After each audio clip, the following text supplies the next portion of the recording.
Hello, everybody. Thank you so much for joining us for another edition of Built by Women. And so many of you have asked me about the X in as opposed to using the word by. I have the letter X.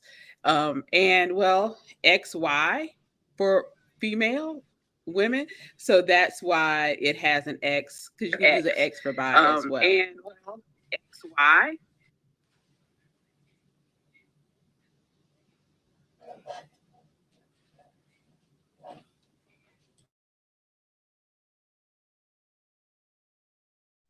I had a little bit of an issue there. But what I want to say is we have a great guest with us today who Had a little bit of an issue there. But what I want to say is hearing we have a great guest with us today. Who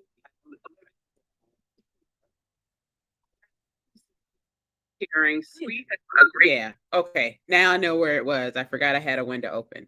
So let's try this again. Welcome, everybody. This is Michelle Hayward for another edition of Built by Women. And today, joining us, we have Gladys Felix. So, Gladys, I'm so excited to have you on here. So, if you don't know Gladys, with most of you may not, I'm really excited to introduce her. She is a civil engineer like me. She's seasoned with over 15 years of experience with a variety of engineering projects. She hails from the great country of Dominican Republic, where she received her Bachelor of Science in Civil Engineering and has been in the U.S. for over a decade. In her time here in the U.S., she hit many barriers to getting jobs as a civil engineer. And so tonight our discussion is going to be around her path into civil engineering and overcoming those barriers to employment as a civil engineer here in the US and what other foreign engineers can do to find jobs. Mostly if you're civil, maybe mechanical, but it's definitely it's open for a discussion on how non-Americans or those who immigrate here can find jobs as engineers. So if you're in the tech space, it might be a little bit different than what we'll discuss tonight, but we're definitely open to that. So Gladys, can what did I leave out of your bio that you think our listeners want to know? Hi. First, I would like to thank you for giving me the opportunity to be here with you talking about this today. I am a civil engineer. Besides that, I'm the owner of, I'm president for of three different businesses, and looking forward to develop a few more. Um, I don't think you left much. I'm uh, head of household. I'm a wife. I'm a mother, and I have many hats during the day. You're on mute. So we're going to get into that, some of those talents, but I want to start with, why did you become a civil engineer? I know what my story is, but I would love for you to share with others, why did you become a civil engineer? Well, it happens that that's kind of funny because uh, you always hear that you shouldn't select a career thinking about just the income, but at the beginning, that's probably what was that motivated me. I was on a ride with the father of one of my classmates in high school, and he was a civil engineer, and I found so interesting that he went to work. We were driving somewhere, and he stopped at a project and gave some directions from inside his car, and he took off, and he was working, and I was amazed that could do that. So I wanted to be a civil engineer just because of that. The good thing is I was good in math. My father was my teacher during high school, and it wasn't difficult for me to follow that path. So I decided right there and there that I wanted to be a civil engineer. But along the way, I found many more things that I just love about the engineering career. And one of them was that there weren't many women on the career. I didn't have many teachers that were women. I think I only had three, and I had like 70 classes, so most of them were men. But I felt that it was something that I could do. That being a woman wasn't something that could stop me from being a good engineer. So I just wanted to prove myself and the world that as a woman we could do it too. So that's another thing that motivated me to Yes. follow the career. I agree. Once you get to the point, like, yeah, my gender is not going to keep me from becoming a civil engineer. That is a huge thing. I'm one of four girls. My parents have four daughters.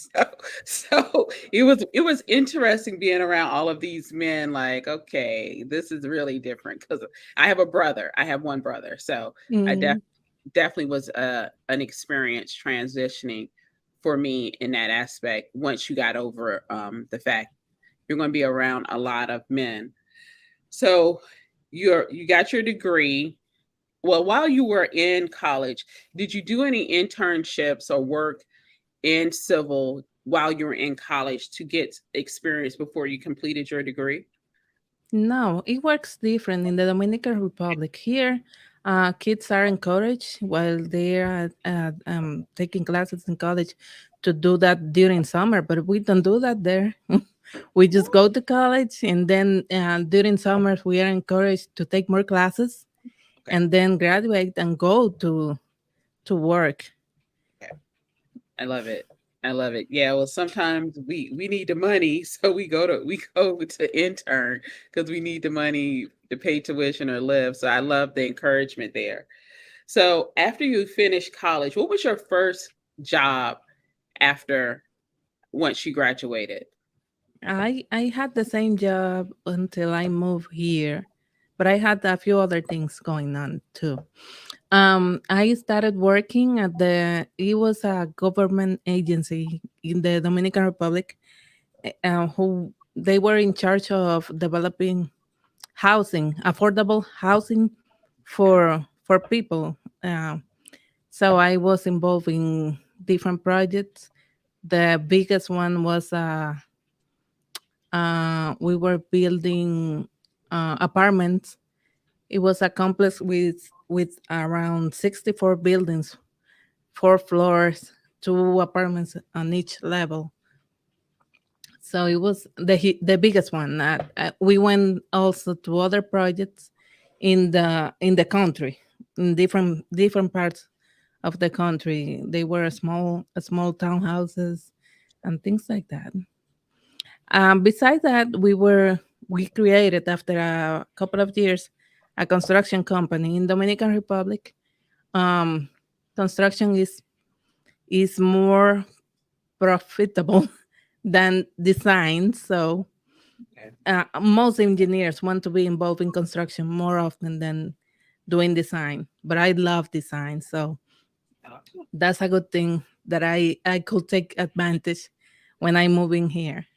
But there we had this construction company, and we work fixing schools. You can't imagine all the things we saw uh, while we were doing that job. We were working in the middle of nowhere, building schools, like the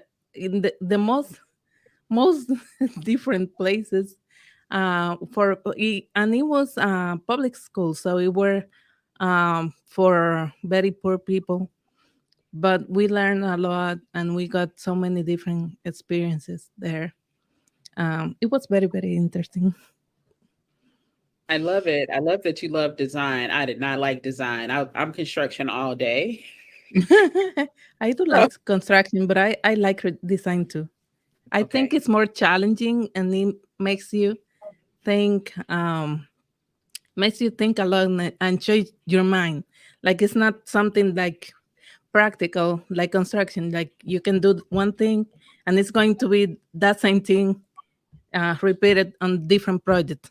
In design, you have to think and find different ways to do different things. It could happen in construction too, but I think in design it's more challenging. See, and I completely disagree. I think design, y'all do the same thing over and over again. And construction is more challenging because you don't know if you're gonna get a rain day, a snow day, who's gonna show up to do the work, what Oh equipment's gonna, well. you're missing materials. Don't let there be a safety issue. It's every day is something different, and that's why I like construction. Like I have to go sit at a desk and design something. Like y'all can keep that. Not I wanted to dress nice in construction, but I had to give that up. So I'm just saying.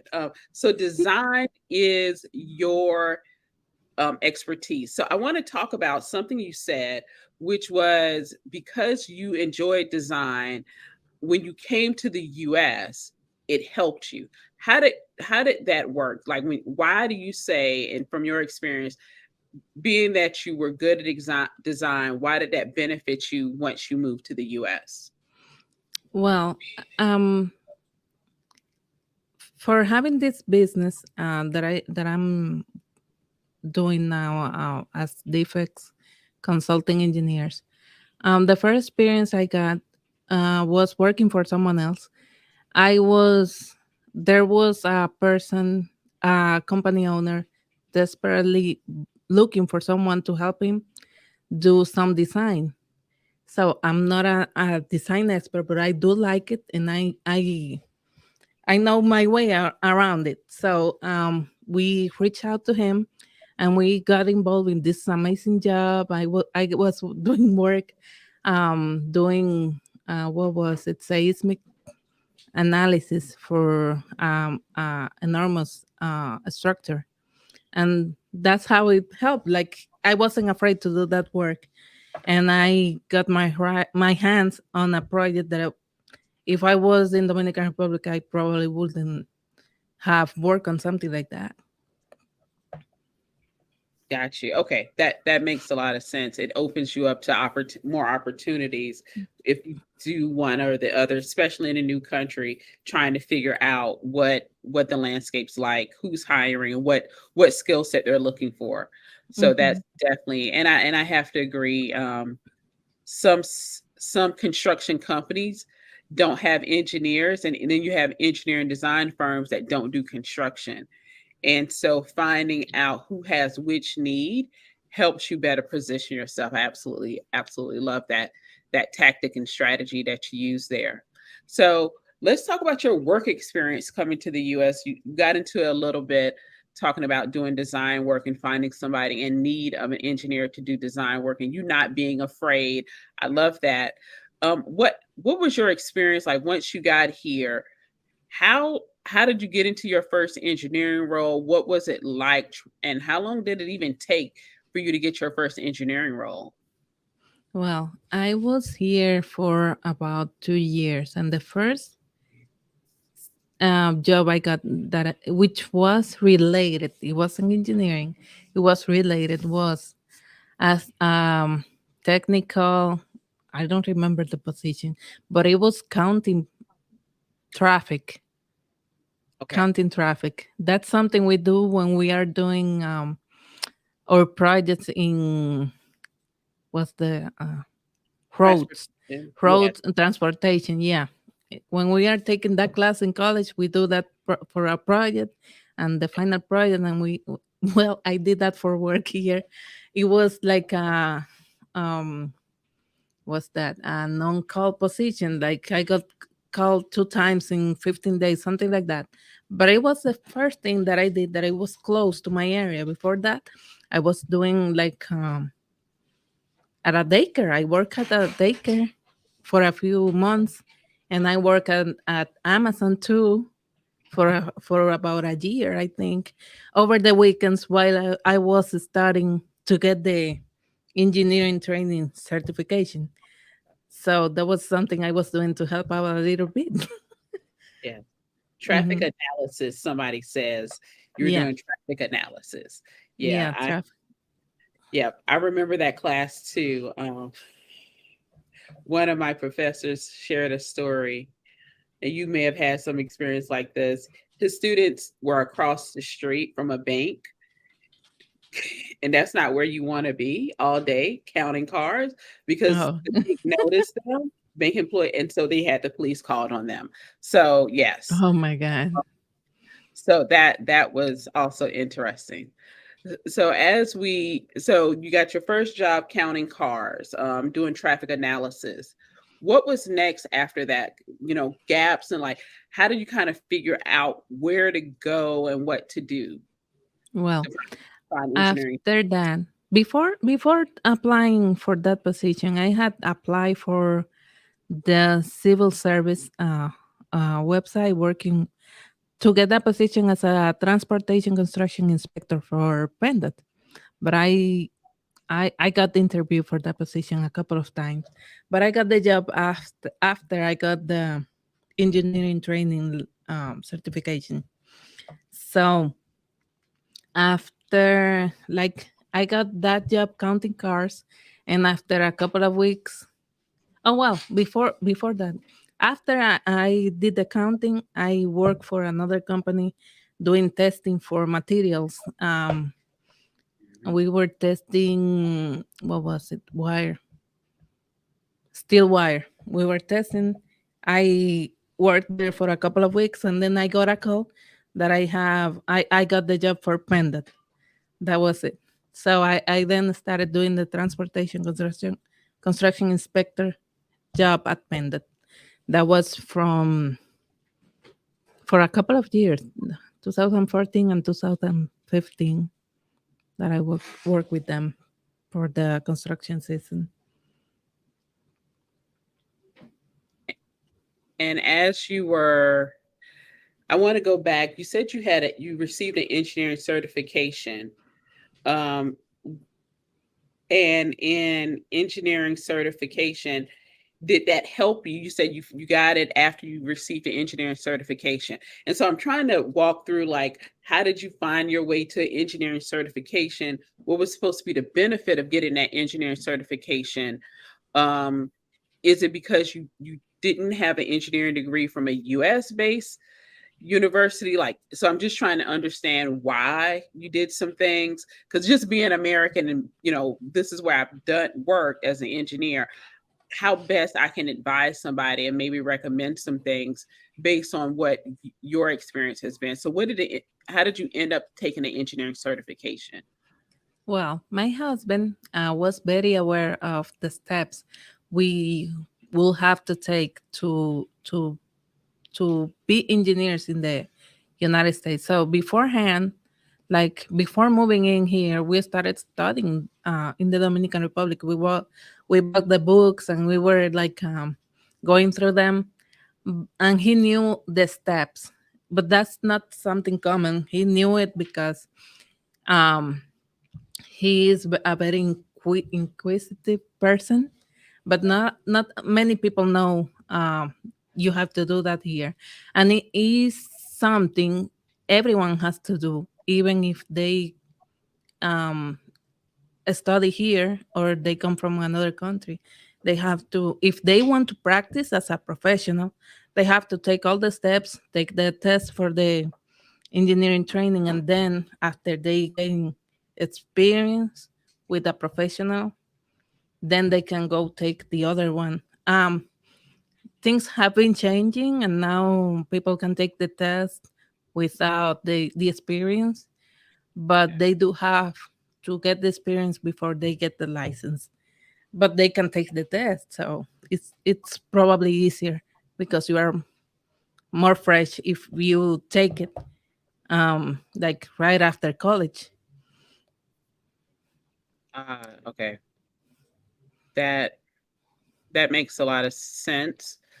Um, and so that's the EIT exam you're referring to? Hmm.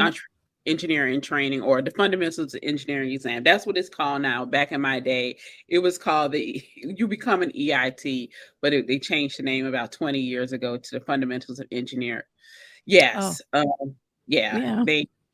So you your husband did the homework. He's like, good job, husband. For me, we appreciate you for doing that. And so taking that information, studying, understanding what you needed to do, you get the certification, you got the first job. What are some other civil jobs that led you to become a licensed professional engineer?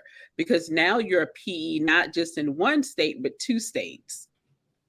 Yeah.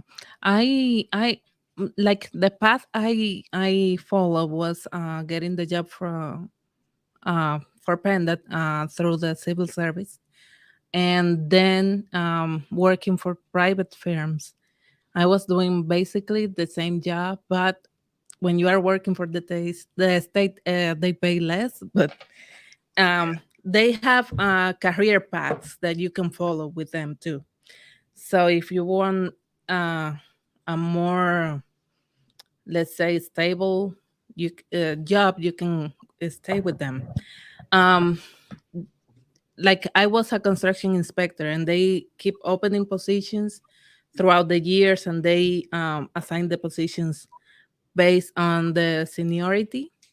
So the longest you stay, the more chances you get to get positions, and you can move up the ladder, and even get certified, and that will help you reach the other positions. You can be there are different levels for transportation construction inspector. Then you can be project manager, and it moves, like it keeps moving. You can keep growing within the company. But I decided to step out from the civil service of the Commonwealth, working for the government. So I could grow a little bit more and get more in exchange for my service. And so I decided to work for private companies. It happened that I had to change, like every year. Every year, as I was doing the construction inspector work, every year during winter, like it goes down, like nobody works, you get laid off, and then you have to restart. Every year I got different offers, and I always change it because I got like better offers. So I decided to move to another company. It happened. So I work for how many, like three or four companies.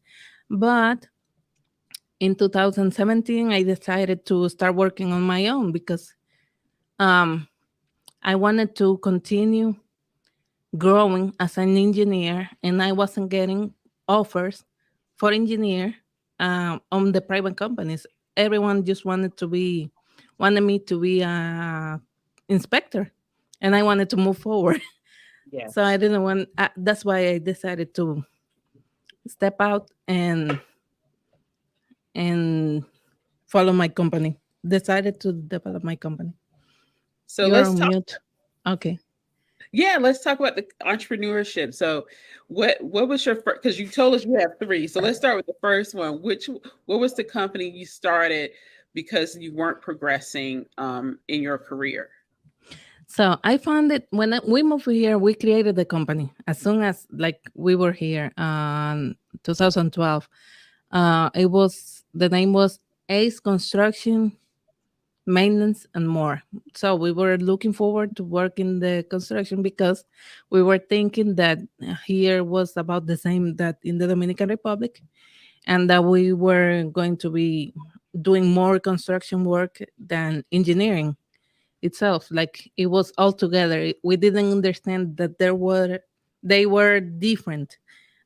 Engineering was one thing, and construction was another path, completely different. So we created that business and tried to we did try to offer the inspection services through there, but uh, we found many rocks in the trail.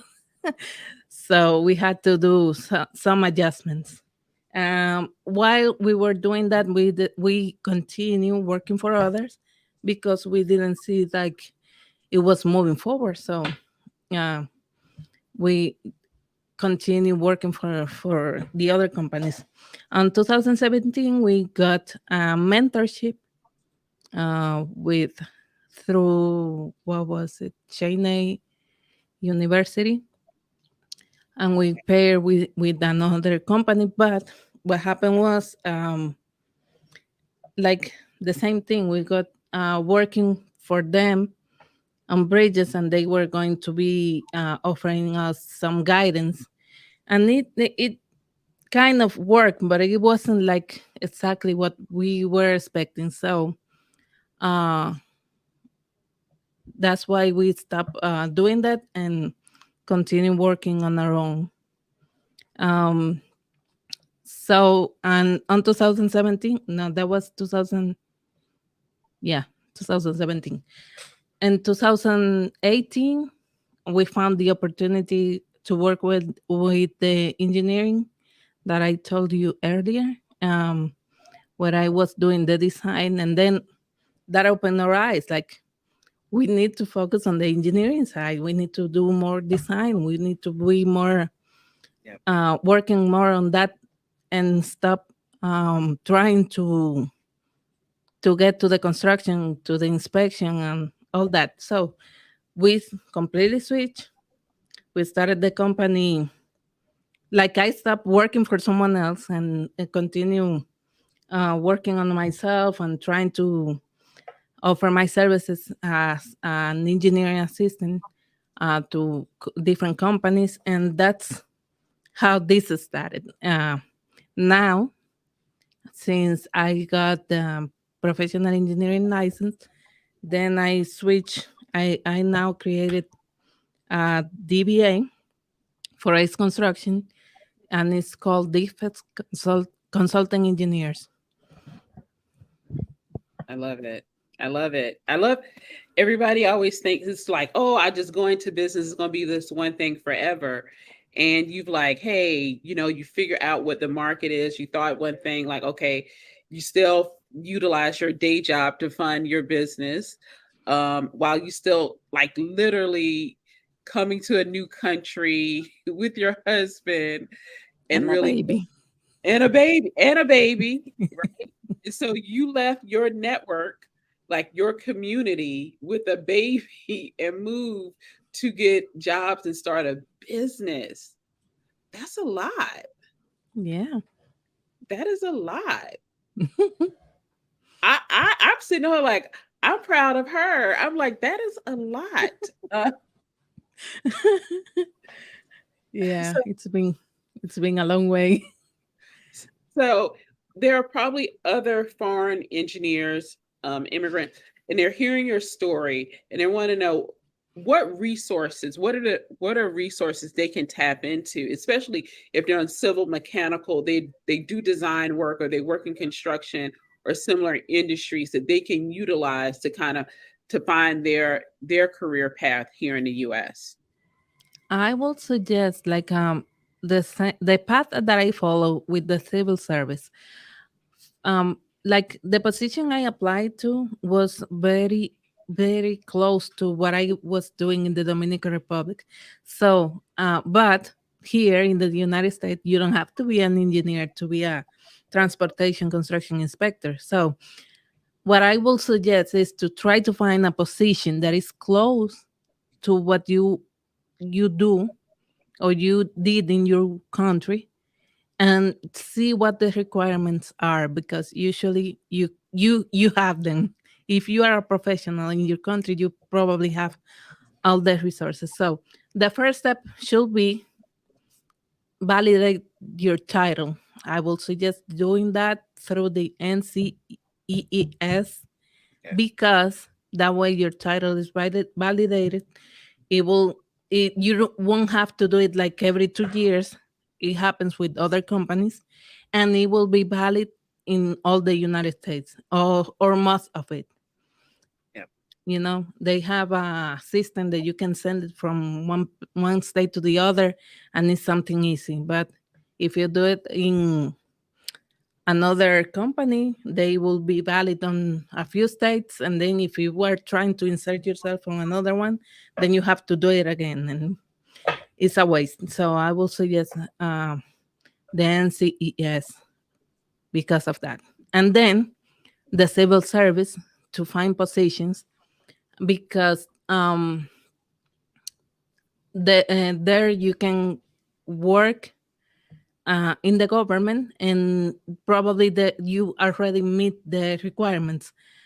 For example, for the position I was doing, people will only need like an associate's degree, and I had a bachelor's degree, so I already met the requirements.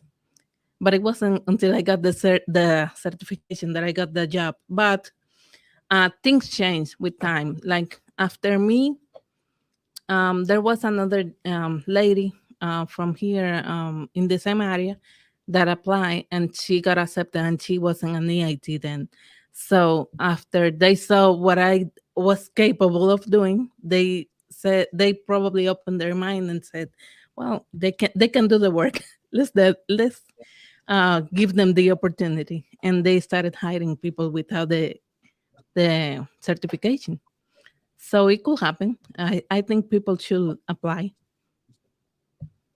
I love it. And so EIT is short for engineer in training.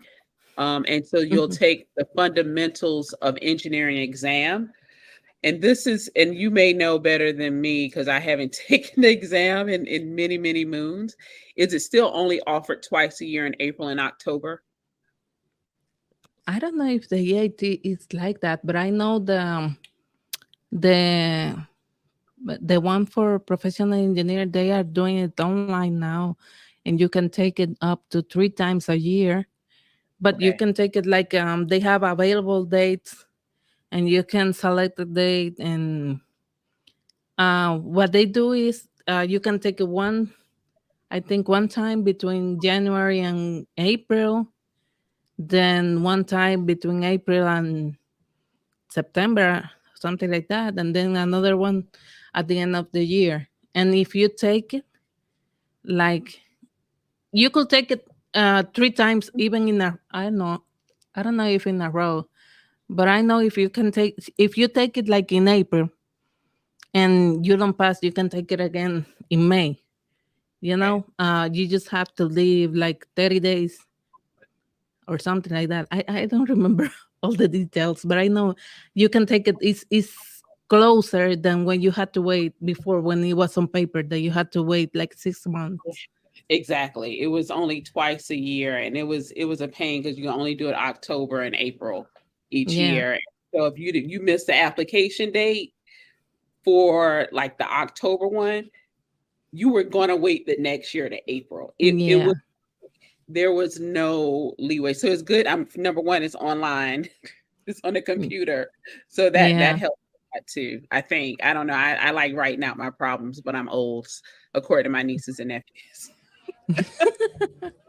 No, on the and the one I took last year was on the computer, but they gave you a paper so that you could write down your problems and find your solution. Exactly. But you Yeah. weren't allowed to like erase what you wrote, and you had so many pages. If you needed more, you needed to ask or something like that. But it was I found it easier. I She is took such it a on smart paper person. too before that. Okay.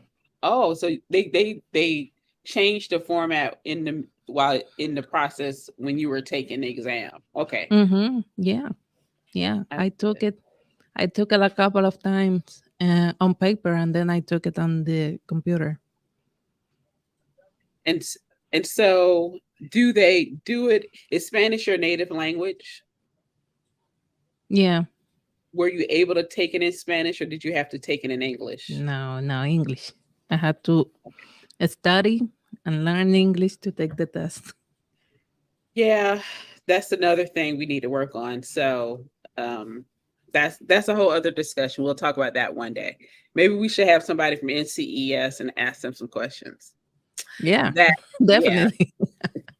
And people are like, why does it and really and let me just explain part of the why I like having civils on here. What a lot of Americans don't understand is for civil engineers, we in the US are short 25,000 civil engineers. Mm. And exactly 25,000 for the next 10 years. We don't have enough civil engineers to really do infrastructure work the way we need to have it done. Want to, but need to have it done. And unlike, in tech where they can like, oh, you go to a boot camp, there is no boot camp to become a civil engineer. And so having changing the test to be online so people can take it more frequently helps because they start the licensing process. So you have to become an EIT first. You have to finish your degree or almost be finished. If you're in college, they let you usually take your last semester before Mm-hmm. graduation.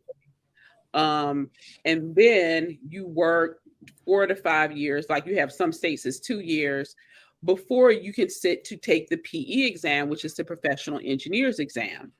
And so you're literally talking an 8 to 10 year process for people that start college here to become a licensed professional engineer.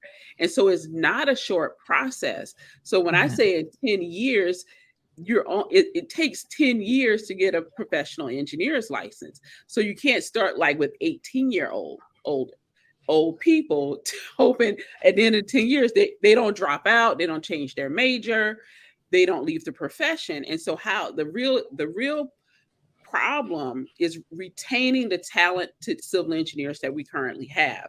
And oftentimes we're losing a Gladys, they lost to Michelle. And how do we change that? And that's really important to have these conversations right now. And so we're looking to bring in foreign engineers to help close that gap as well, because we're probably not going to graduate enough civil engineers and bring enough back to close that gap in enough time to do the work we have, infrastructure work we have to do here in the US.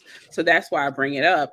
And we're going through this conversation, and it's the importance of understanding where we have gaps in our hiring process and our licensing process to get this work done. Okay, I'm gonna stop Yeah. there. So we have NCES. How about the Civil Service Commission you talked about?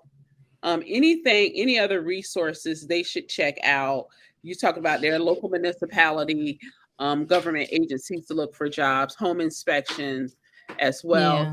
There, any other places they should check Mm. out? Yeah, like I was telling you, I think before we started the live streaming, there are different paths, and you know, we civil engineers do many things. We have like many different paths we can take. So, um, besides the civil service, there's an option to work for municipalities or for the county. So it's always a good idea to check their website for openings if you are a newcomer, I will say. There you could find, of course, you have to be allowed to work in the USA, but that's a good opportunity to look into municipalities or county, for those positions so that you could start. Another path that you could follow is to work for a private company doing construction management. That's if you have the experience, managing, as a manager, that's a great asset, and you could get a good position there, and then you could follow, grow within that path, getting the certifications. I gave you the website. Is the CMAA, CMCI credentials. That's a path they can follow to grow within the construction management line. And another path is, doing home inspections. Home inspectors can get they take a test for a certification. I think is the home inspector certification. There's another big one that's good for the municipality work, because you could do home inspection with them too. That's but certifications are a little different. But if you would like to become a home inspector, then you have to join an association and work with them, take all the steps, including a test and working with a certified inspector.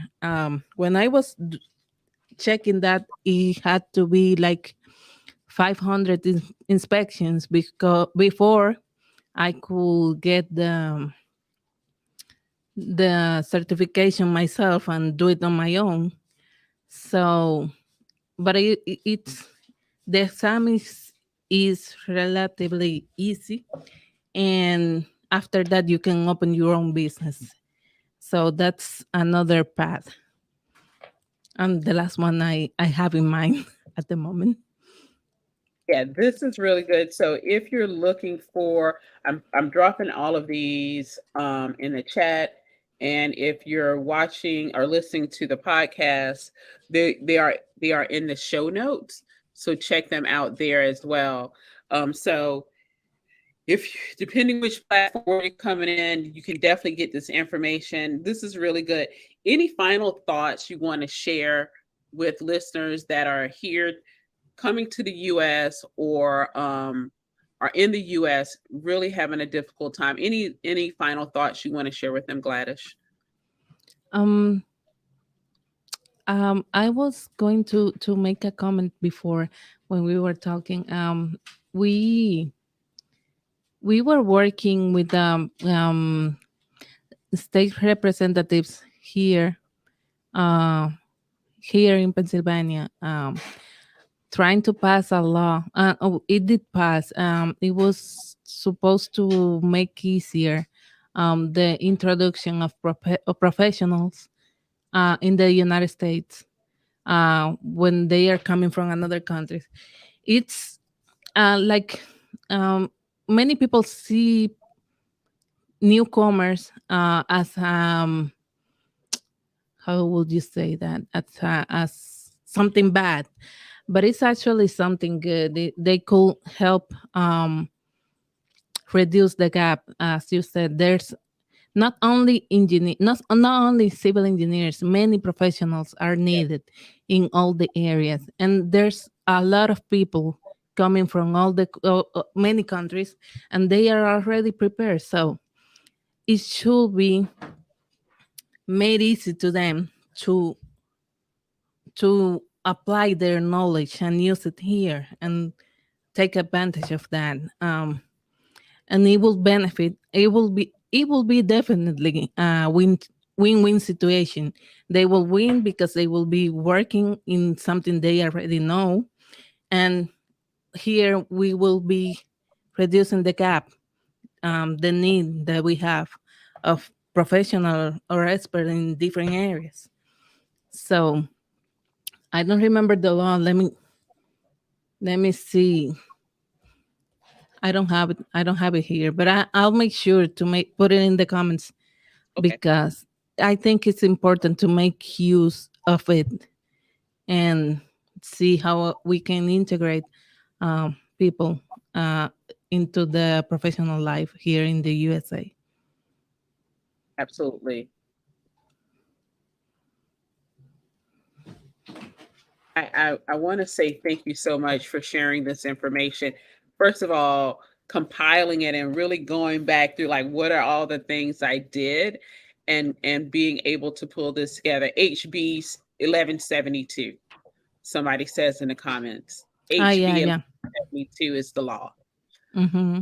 So check that out, everybody. I know it was a lot of information. If you're not in civil or mechanical and don't think this apply to you, just still dig in and see, talk to other people in those spaces who may come from your university, your home country, and they may have a path. Americans are not always Americans are not always knowledgeable in this space. That's a pro and a con. Being born someplace, we don't have to cross certain barriers, and it's not as though we won't help you. We just won't be knowledgeable. So we may know how to email and work around a system to get you an answer.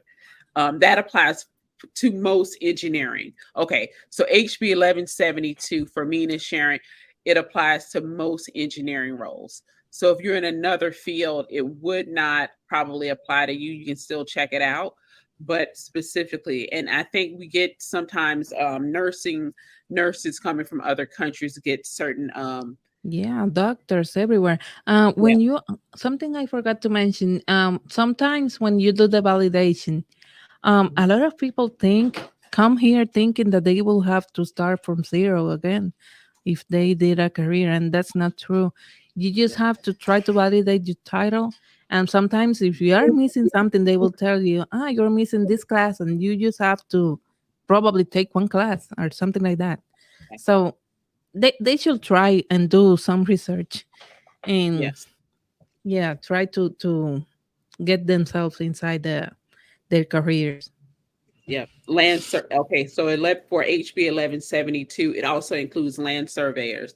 And I agree, if you can do research before you get here, also what you may have found was seemingly easy process described online is very different when you get here and they're asking you for way more forms and it's much slower.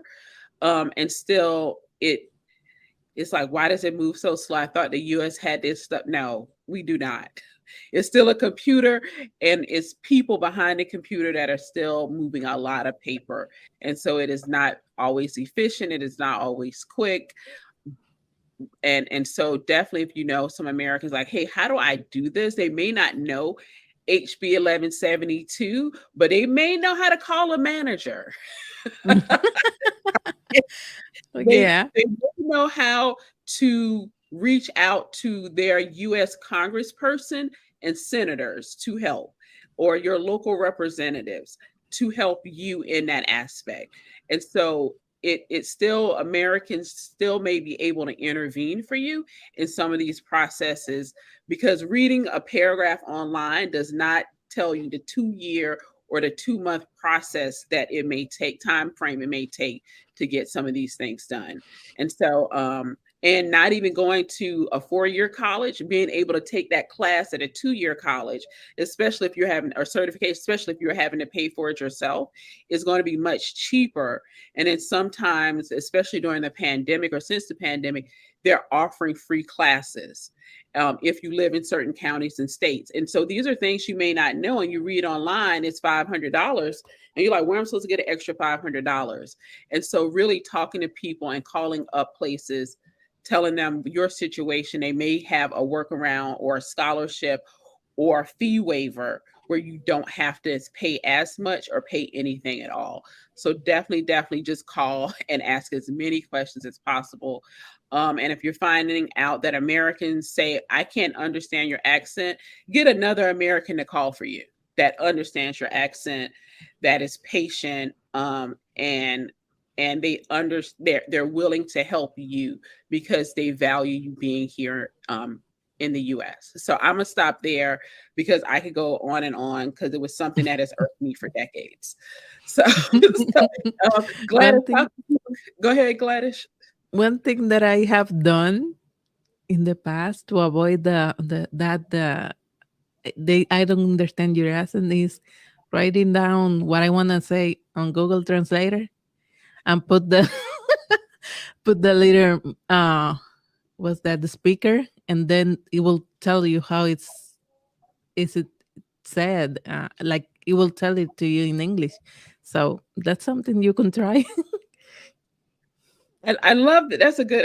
I was in Colombia last month, yeah, in April, and I was using Google Translate because my Spanish is deplorable, as Fermin can attest to, and so I needed it, and so that's what I was like. They were patient with me because I was out alone and I was ordering food. They were very Mm, patient I didn't have internet on my phone, so I was like, uno, dos, tres. Oh That's my the God. like that's the number. I counted like I was in a bakery, so it was not the best place, but it was the best place to go to count. And then I went uno, dos, tres, cuatro. I want the fourth one. Yeah, uno, uno, uno. I only want one. so, Oh my God. I can so, imagine. but you understanding that I needed help. I didn't speak the language. They were patient with me, and I had to be patient with myself. And so you need to have the same consideration to be patient with other people when they come to your home. The US is your home. Would you be rude to somebody walking that you invited, or they're at your front door? You don't. You're usually like, how can I help you? And you do your best to either give them directions to the right place, or if you can help them directly. And I think that's a mindset shift people really need to make when they have people Sure. that English is not their native language. But it's just something that has irked me since college. So everybody, I am going to have y'all head. How can people connect with you? I have um well, I didn't write that down.